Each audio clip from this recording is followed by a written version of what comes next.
Hi, and thank you for coming to my page, for listening to what I have to say, for checking out my little slice of internet here. Basically what I wanted to do with like my first video of like my blog type thing.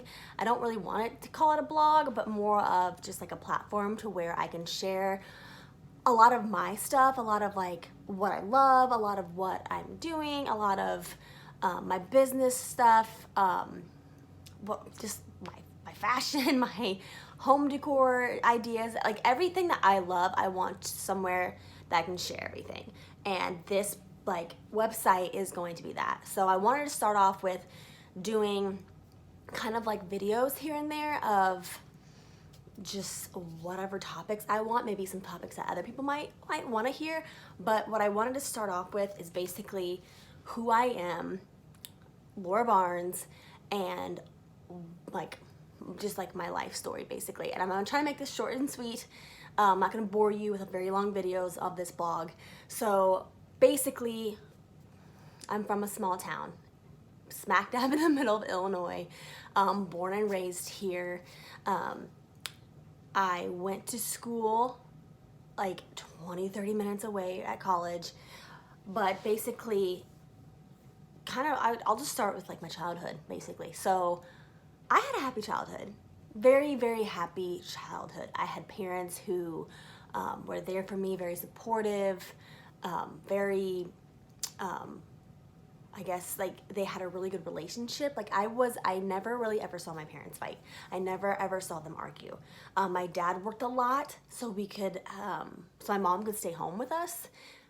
He worked a lot of night shifts, and so a lot of times if we weren't in school, we were in the summers, it was just me and my brother. I have an older brother who's 4 years older than me.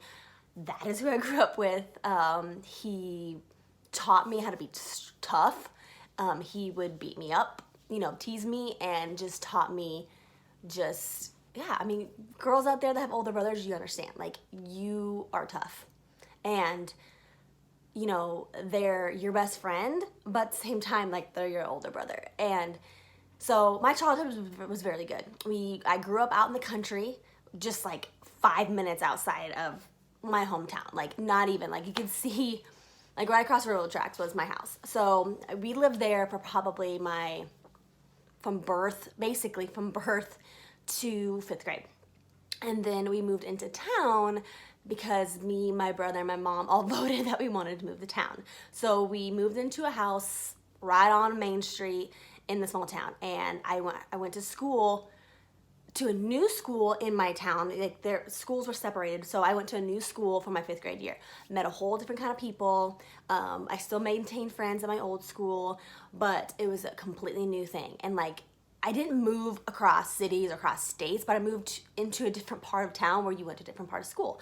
Our town, granted, it's not very big, but still, that's just how it was. So I went to a new school, met a different bunch of people, and so I knew everybody, Then after 5th grade, obviously, we went to junior high. And like I said, I still had a pretty good, really, really good childhood. I played a lot of sports. I was really into basketball. I was really, really into track. Like, I really liked to be a runner. Sprinting, not like jogging like some people do, because I don't run. And, then I went into high school. And my freshman year, you're brand new in high school. You don't really know what to expect, but you still have your friends. I feel like my freshman year, I started to develop into kind of like the person that I wanted to be, yet I was still held back because of just like my insecurities. I mean, everyone has insecurities at that age. So fast forward to my sophomore year, I started dating this guy, and it was like really my real first boyfriend, my first like actual love. And we dated for 6-7 months, and we ended up separating, breaking up. And then we got back together for a little bit, and then we broke up. And then like, that was it, we broke up. Then I started to date this other guy who like basically set my foundation of relationships for a large period of my life. So what's funny is this relationship that I will talk about is a relationship that I also just left almost a year ago. And so I'm 30 and I was in high school when we started dating. So it was a very long time. I'm talking 12, 13 years. So anyways, this relationship that relationship made up a big, huge portion of my life. And so let's just talk about the very beginning. So every relationship starts with a foundation. And my foundation of this relationship started off like, oh, he likes you. Okay, that's all cool. He's a good looking guy. Like, okay, I like him too. Let's talk. Like, we talked on social media. Like, back then it was MSN Messenger or Yahoo. I don't remember. But like, a week or two in the relationship, the foundation was set. And that foundation was fighting, was disrespect, was jealousy, was anger. And that set the mood, the whole foundation for that relationship. And I'm telling you, 12, 13 years, that relationship was built on that foundation. And that set the tone for the relationship. And I'm not here to bash my ex. I'm not here to talk poorly about my ex. I don't believe in it. I don't want to do it because I'm so past that I want to talk about what it did to me and what it did for me and what happened in the relationship and basically what I know now that I wish I knew then. So anyways, the relationship was based on just not a good foundation. But as girls, little girls, we are taught when we were very little, I mean like kindergarten, first, second grade, that when little boys are mean to you, they like you. I don't know who made that up, but it's the stupidest thing I've ever heard. Because us as little girls think, oh, he's mean to me, he likes me. So some of that carries on with us for a long period of time. And that carried on to me. That was one of the things that carried on to me. I don't know. A lot of women, for some reason, like men who are mean to them or who are assholes. I don't know why. I don't know if it's because when we were little, we were taught that if a man's mean to you or a little boy's mean to you, he likes you. So this relationship, it was a challenge. It was a chase because the little boy was mean to me because he liked me. And so as a girl, as someone who you wanted to change them. You wanted to make them be a different person. You wanted them to be nice. You wanted them to treat you well. So it's a chase. It's a challenge. So that's something you chase for a long time. And I chased it for all of my high school. Like over half of my high school life, I chased this relationship that I wanted to work so bad because in the back of my mind, it was a challenge. And is that a healthy relationship? No, it wasn't. It was not a healthy relationship. So I spent my whole high school basically not dependent, but relying on somebody else. Like I set my whole life around one person. Like I quit jobs, I quit school. Like not quit school, but I quit sports. And my senior year, I did nothing my senior year. No sports. I didn't work because I was basing my whole entire life around somebody and what they were doing, and like I said, it wasn't a healthy relationship. However, we were young. You're young, so you don't really know too much yet. But like I said, if I know now, I wish I knew then what I know now. But that's life. It's a learning. You learn as you go. Like life's a dance, you learn as you go. But anyways, so I spent a few years of my life chasing after something, wanting something so bad because I had that mindset that I'm going to change him. I'm going to be a saving grace. I'm going to change this person into what he should be, And first things first, you can't change anybody. You just can't. Number one, they should change for themselves. Number two, people are who they are. You can't change anybody. So, fast forward to after high school. And I'm in this whole relationship of high school. It was break up and get back together. Break up and get back together. It was this roller coaster of emotions, of a relationship that just, like I said, wasn't healthy. And when you base your whole entire life, your whole entire schedule around somebody else, you lose who you are. Like you lose who you're meant to be, because you are so, my dog's going nuts. You're so reliant on somebody else that you just become not that person, but you just become like you're you're so dependent on that person that they're your whole world, and like you don't know anything else. So like I said, break up, get back together, break up, get back together. So after high school, I went to a community college, and again, it was like a roller coaster of relationships, fighting nonstop. I mean, like, I'm talking 3-hour fights. We're screaming, yelling, just awful fights. And my mom and dad would hear it all the time because they were at my parents' house. So my parents knew what a relationship was. They knew how we were together. They knew that we weren't good together. And how many times my parents would tell me, this isn't healthy, this isn't right. You know, I was like, nah, I got it. I got this under control. I know what I'm doing. You know, you don't ever want to give them to your parents and tell them that they're right. So fast forward a little bit into college, we got engaged to be married. And we planned it for maybe 6 months and broke off the engagement. Broke up, went our separate ways for a few months, got back together.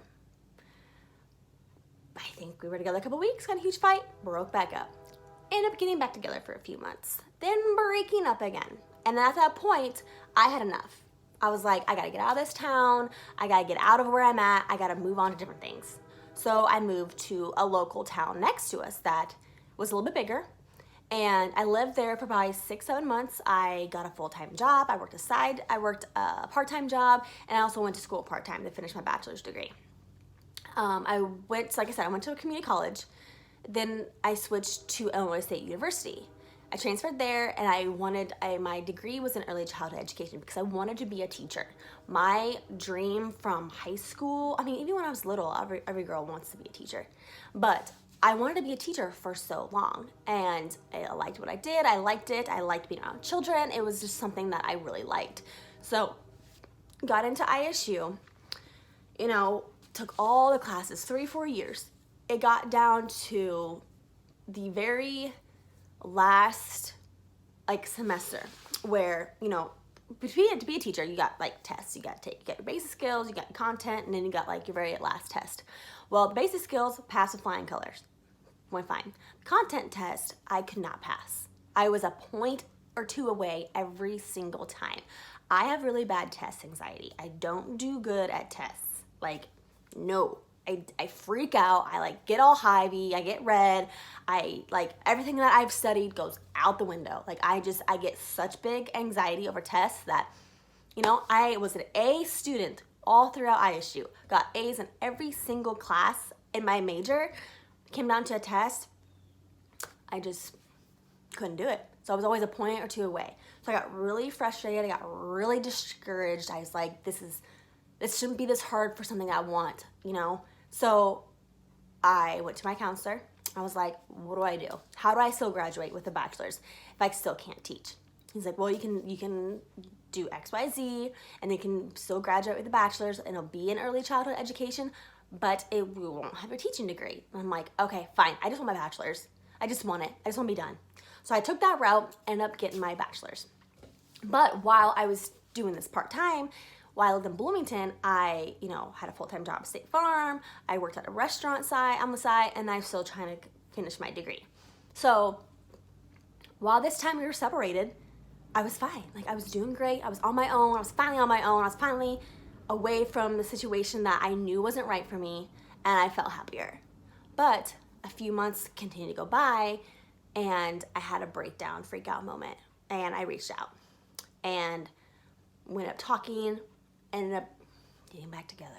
So, and then I think a year after that, getting back together, before that, moved in with him, got back together, And after that, we got re-engaged. Like, wasn't a re-proposal or anything. It was just like, here's your ring back. Let's get married. And I think that's because that's what we both thought that was what we needed to do. And when you make somebody like your whole world for so long, that's who you know. That's all you know. And when that's all you know, it gives you a sense that there's nothing else out there. There's nothing else. This is all I know. This is what makes me comfortable. This is what makes me feel like comfortable. And I don't want to say safe because I never felt safe, but it was comfortable. It was what I knew. So got back together. It still was basically how it always was. Like, we were a little older, but still fought all the time, argued all the time, toxic all the time. Like, there was good moments, but we were like fire and water. Like, we just did not clash well together, but it was something that we thought we needed to do. Like, that's something that we thought, this is what you do. Like, we've been together for so long, like, we've had all this history, we just need to get married. So we ended up getting married. And on my wedding day, I knew in the back of my mind, in the deepest part of my heart, this is not right. This isn't right. This is not what I'm supposed to be doing. This is not my destiny. This is not what I'm meant to do. But I kept fighting it because that's what I've done the whole entire relationship. I fought and fought and fought for something that I thought I wanted, when deep down I knew that's not what I wanted. But that's all I knew. So I fought and fought and fought for something because that's just what I knew. Basically, I'm just repeating myself, but that's what it was.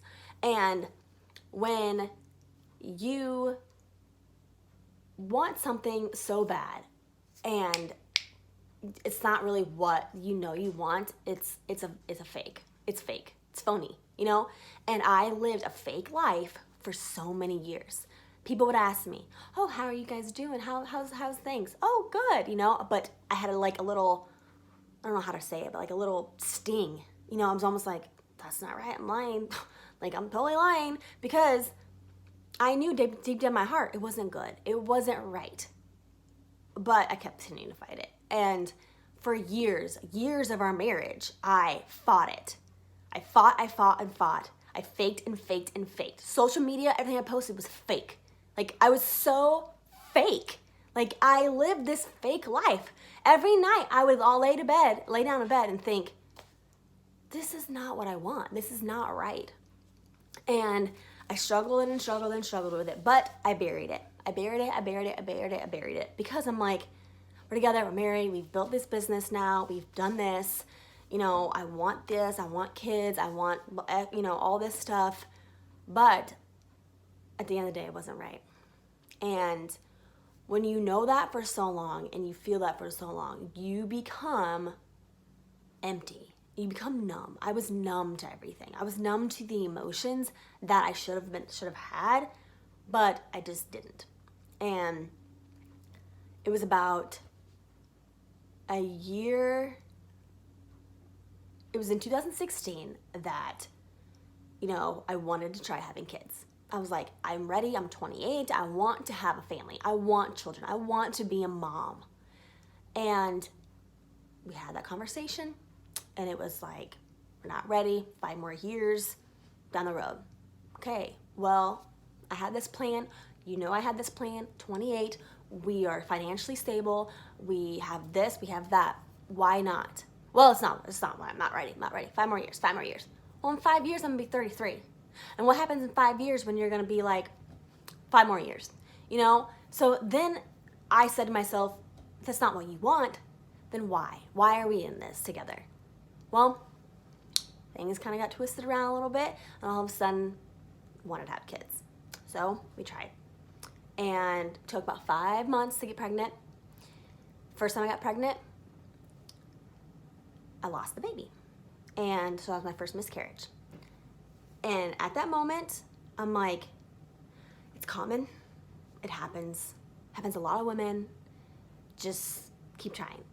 So the day that I found out I was pregnant and I told my significant other, there was really no emotion. It was like, oh, that's cool. Well, yeah, that's the kind of reaction I got. And I'm a very emotional person. I'm a very really in tune with my emotions, basically. So when something like that exciting happens, you're excited about it. But when the person that you're with isn't excited about it, you're just kind of like, well, this is what I want, but this person doesn't want it. And back in your mind, that's not right. So after having a surgery and having everything pass on and all that stuff, I've got to go ahead to keep trying again. And so I was like, okay, I'm ready to try again because I want to try. I want right now. I want a baby right now. And it was another, well, let's just take a couple years off. Let's just not keep, how about we just, it's like we try, we fail. Let's just, no. Like, I want a baby. I want a baby right now. I want a baby so bad. And it was another fight. It was another argument. So I said, let's compromise. Let's not try. If it happens, it happens. Okay. A couple months goes by. I get pregnant again. Same kind of reaction, same kind of like I was excited, and then the other second party was just kind of like, oh, that's great, and like, again, you feel like, okay, that's not the reaction you should get. That's not the reaction that I want to start a family with somebody and them just kind of be like, oh, yay, So fast forward again, I had my second miscarriage, and that rocked me. It rocked everything in me. It shook up emotions. It changed me. It changed me completely. I saw everything differently. I looked at life and I was like, what the hell am I doing? Like, what the hell am I doing here? Like, why? And I knew deep down, I'm like, this to me, for me, it was a sign from God that that's not where I was meant to be. And other people told me, oh, well, God wouldn't do that. Good, how would you know? And, sorry, my neck hurts. And, for me, that's how I felt. Deep in my heart, that's how I felt. And can't explain it, whatever. But, I had my heartstrings pulling away. And I went through I had to pass it on my own. I had to end up taking pill to pass it. And it was the most horrifying thing I had to go through. Knowing that I basically took a pill to abort my baby because it was a non-viable pregnancy. And when you have someone who's supposed to be supportive of you and supposed to be there, be your rock, be your everything, and when they're not capable of giving you that, again, it rocks you. And you take a really hard look at things. And like I said, it changes you. And it changed me. After that, after fights, after the weekend after my second miscarriage, having a fight about not wanting to go swimming, not wanting to go do this, not wanting to do that because I was miscarrying a baby, and fighting about stuff, and having someone tell you, your significant other tell you that we hold each other back from our true happiness. We're not meant to be, basically. So at that moment, I'm like, you're validating everything I feel, everything I think. So a couple months went by, and I kept on fighting it because I'm like, I don't know what to do. I don't know what to do. I don't know where to go from here. I don't know how to get out of how I feel. Because like I said, I felt empty. I felt numb. I felt so emotionless towards this person because of the years and years and years and years of chipping away at that very little foundation that we had. Because like I said, that foundation was built on anger, fighting, disrespect, jealousy, and rage. That's what the foundation was built on. So once that little foundation is chipped away at, it's gone. It has deteriorated into nothing. And when you absolutely feel nothing anymore, you want to go. You want to leave. And that's what I wanted to do. But I couldn't find ways to do it. I worried about what people would think. I worried about what would happen to me. I worried about, I spent so much of my life with somebody that what am I going to do when I get out? Like, what am I going to do? Like, am I going to be okay? I didn't know. So it was scary. It was so scary. I read a book. It was called, I don't even know if I have it anymore, but it was called, Millie? It was called something like, is it too good to stay? Or is it too bad to stay or too good to leave? And like, it would ask you questions, and like everything I felt, every question I was answering was to leave. Because that deep down in my heart, I knew I had to go. I had to leave the marriage, the relationship. I had to. And there was a moment, and another thing is I worried about what people would think is because we were building a brand new house. Like, my dream home I was building with this man. And one of the days I walked in to the house and, they were doing things, whatever. I walked into the house and instantly felt like it wasn't right. Like, I don't know how to explain it, but I felt like this isn't going to make me happy. This isn't going to make us happy. This isn't going to make us work. A beautiful home, nice cars, lots of money isn't going to make me happy, genuinely happy. And still at that point, I didn't know what happiness was, but I knew what it wasn't. And I knew that this is not happiness. This is not my life, what I want in my life. So I told him, this is how I feel. And this is what I want to do. And things started to change for him, not so me. I think I from what I remember of the past, from October to December of last year, is me trying to leave and him trying to hold on, because that's all he knew. And that's all, I was his world because that's all he knew. So, and he grasped at everything he could to try to get me to stay. Everything. I mean, pulling out all the strings to try to get me to stay. And in that, it was still pushing me further and further and further away. So basically, in the end, I had a talk with my father, and he told me, life is way too short to be miserable. You should be happy. What do you want to do? And I knew what I wanted to do. I just had to do it. So December 28th, 2017, I went back home and told him. He asked me, what do you want to do? What do you want to do? What do you want to do? And I was like, I just want to go. And the moment I said I wanted to go, this huge weight was lifted off me. Like, I felt at peace when I said that, because I knew I was validating how I felt. I knew I was validating the choice that I knew I wanted to make. And at that moment, he was like, fine, that's your choice. And whether not anyone would submit it, but the second party in this whole thing, I'm thinking that's what he wanted to. So I parted ways. The next day, filed for divorce, started moving my stuff out. And it was a sad experience because nobody wants to go through a divorce. Nobody does. It's not fun. It's not, you hate to be another statistic, but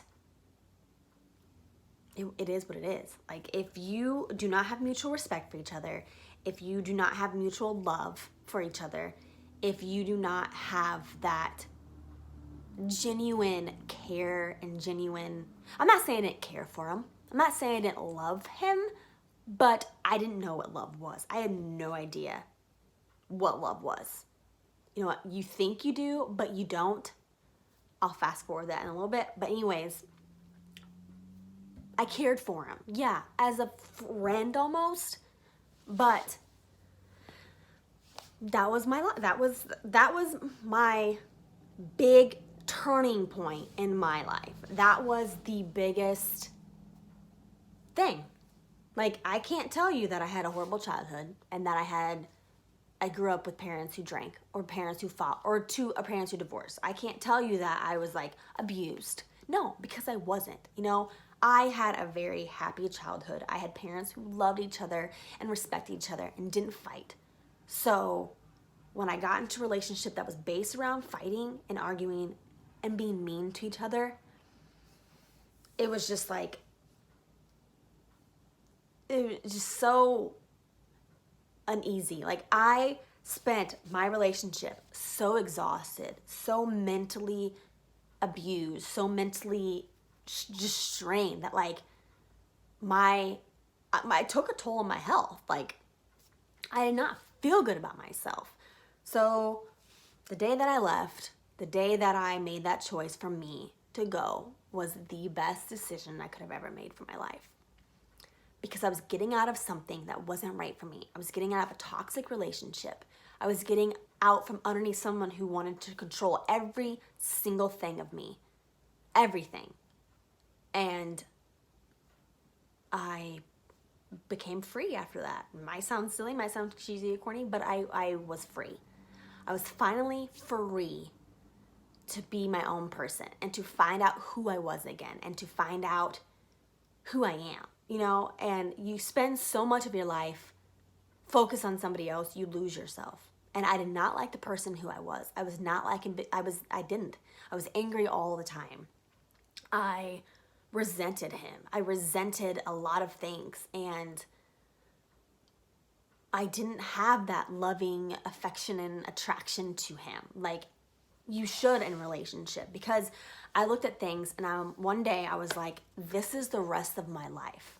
Do I want this for the rest of my life? I had a friend who asked me, when you're 80 years old and you're on a front porch rocking, do you see him next to you when you're 80 years old? And instantly was no. So that's the choice I made, and that's what brought me here today to where I'm at now. And where I'm at now is that guy I dated back in high school before, for like 6 or 7 months, found each other again. And it's cheesy to say it, but now I know what love is. Because when you know what love isn't, then you can open yourself up to what it can be. And the genuine happiness, the genuine love I have for this man, I honestly owe to my past experiences. Like, all that stuff shaped me and taught me what I do not want, what I will not tolerate, and what I do want, and what I will appreciate.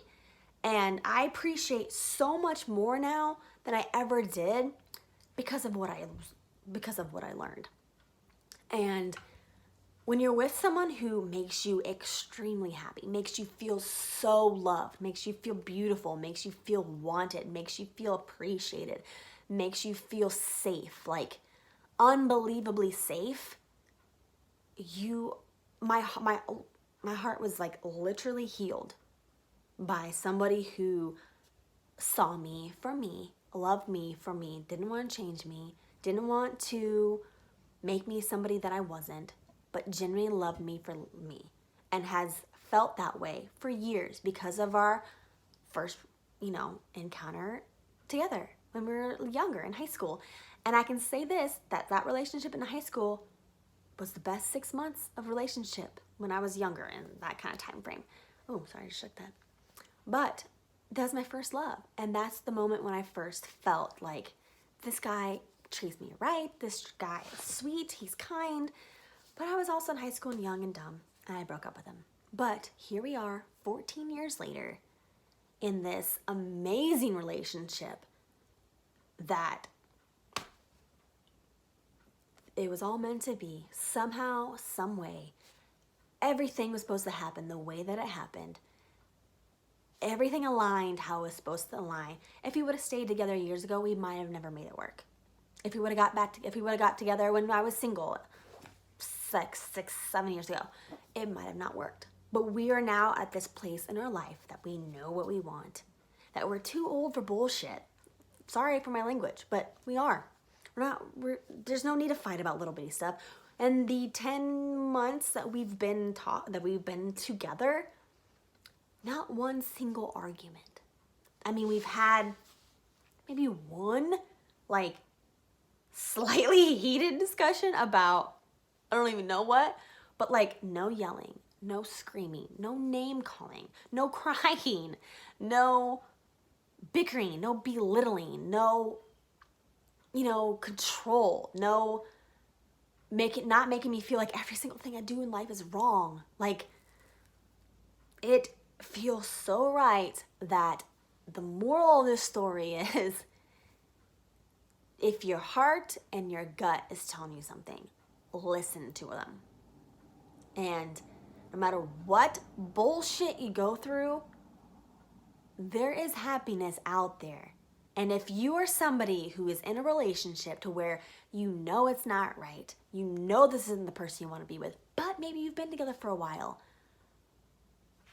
it's not your whole world. It's not everything. Because if you don't feel it, if you do not feel it 150%, why waste your time? Because I don't want to say I wasted 12, 13 years of my life, because it was all an experience. It was all a lesson learned. And maybe that was all supposed to happen because I could share my experience with people who might be going through the same thing and let them know that you can get out. You can. And I don't care if you've been together for a year, 2 years, 13 years, 15 years, 20 years. If you do not start a relationship with a healthy foundation, mutual respect, mutual love, and kindness, it's not going to work. If it's not a healthy relationship, it's not going to work. So I'm going on like 37 minutes. So I was going to try to keep this 40, 45 minutes. So basically, what also helped me to make my decision was my current job, and that's Monat. And the reason why I say this helped me is because for years, I was dependent on one person. I did everything that person wanted me to do for the business. He ran a small business, and I worked for him. And anytime I tried to do kind of something for myself, it didn't work out. It just didn't work out. So when Monat came and I was able to still do everything that I was supposed to do for him, but I could still do stuff for myself through social media and still make some money for myself, it was huge. I was proud of myself. I was working really hard. I was building this business, and that second party wasn't supportive. Wasn't supportive at all of it. Said it was silly. Said what's going to happen and when it's going to fail. What's going to happen when we don't make money. What's going to happen this, that.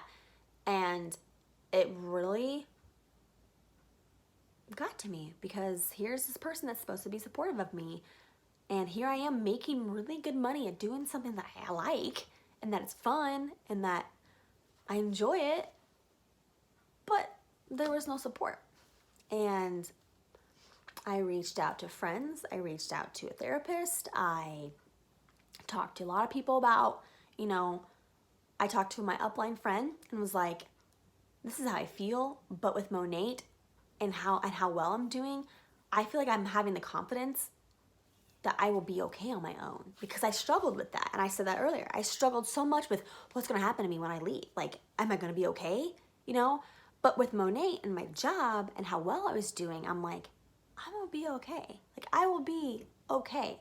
I had all the tools, all the training, all the support outside of my relationship to help me. And that gave me the extra boost to make that decision to leave, because I had something now that was my own, that I was proud of, that I was successful at, and it helped. It helped me a lot. So if you can have, if you're like craving something else in life, if you are a stay-at-home mom, a single mom, you know, a working mom, a working woman, you know, a college student, somebody who is feeling empty and like there's something missing in their life, try something. Try direct sales, because it's not just selling stuff. Like, you build relationships upon relationships upon relationships. And it is something seriously what I needed. And God knew it. Like, the big man upstairs knew I needed that in my life, because it came at a point to where I started right around probably a few weeks before I found out I was pregnant for the second time. And after I had my second miscarriage, it was just kind of like this thing I just poured into, because I needed that outlet. I needed something to give my energy to. And it was Monat, it was my team, it was my business. And like, if that's something that you are craving, and that's something that like you're looking for, something to help you pay off debt, you know, build a savings, you know, create relationships, build your own little business, financial, like I said, financial freedom, time freedom, stay at home, make your own money, then search for that, look for that. Because if it wasn't for Monat, I don't know if I would have been able to make that choice that I made to better myself and better my life. Because in the end, life is way too short to be miserable. Way too short. So yeah, I think I'm gonna stop it right here, because that's kind of like, I could talk for more, way more, but that's basically everything kind of summed up in like 45 minutes. So I'm gonna do more of these videos. I hope you enjoyed this. I hope you liked listening to what I had to say. I will maybe talk more on certain aspects, certain topics that you might like to have me talk about, or something that like I feel like I want to talk about, or something that's like weighing on my heart. But I feel like ever since I left, I live in a small town. People like to talk. People like to gossip. Rumors like to get made up and spread. And I really wanted to come on here and kind of tell you my story and my backstory, my life, and what led me to the decisions I've made. And I mean, there's a lot of stuff that I didn't say, but there's no point to it. All said and done is I wanted to be happy, and I wasn't happy. Deep down, my heart was broken, wasn't happy from years and years and years and years and years of abusing it. Like, abusing myself, abusing my heart, like not listening to my heart. So I do want to continue talking more on my blog and sharing some of my stories, maybe resonating with some of you. If any of you, you know, have questions or need some advice or need some kind of someone to talk to, definitely reach out to me. But I'm gonna go ahead and end this video, and I hope you enjoyed it. And if you want to leave some comments or message me, email me, whatever, please do. So have a really good day, and I'll talk to y'all soon. Bye.